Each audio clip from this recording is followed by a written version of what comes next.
mar chiro ma Kibuye, jo ohala, mondo mi uthir kata utiek cartels makamagi.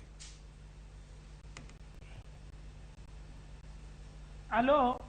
Awinji ageno ni kore yuda makare bende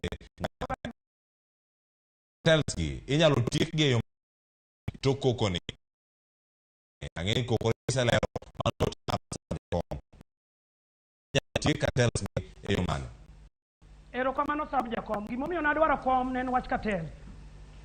Cartels nochakore ka wan stadium kendo mokwongo an cartels otiya ka koro ka wende chiro. Mama miluongo na Alice Mugoya manyiso notelo over 40 years nogoya fine $50,000. $50,000 ni ne donjo mane ofuku gi jotele mane chamo.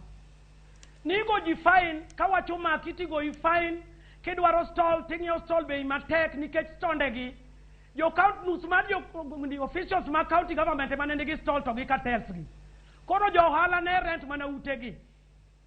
To ka keso maki to ja county government mokwongo kapok oyal case igolo $2,000 koni $2,000 koni ikwongo iyalo mano pes jodongo. Kotiek yalo tigo ufain kata siling $5,000 kata para ka onge tidhi dala. Weche gi ne litna kana paro kaka an be nogoya fine. Ne wabedo piny mwandiko barua. Kendo sama corona ne nitie cartels nyaka pi county government ne uso ne jo hotel.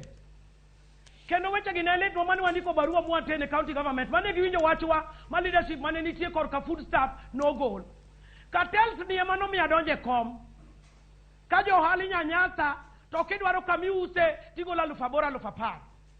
E bwo tenda stolls achiwo nono maonge kom. Mano gimomiyo agora gi cartels. To cartels gi odhi oga ng'ap momakore gi cartels mag county government. Giriwore gi gowa lweny takwayo professor mondo chung matek kaachiel gi city manager wagore gi cartels gi to moloyo duto Kibuye tadwa ni mondo konya lweny. Officials mag county ma Kibuye ok nyal tiyo koda nang'o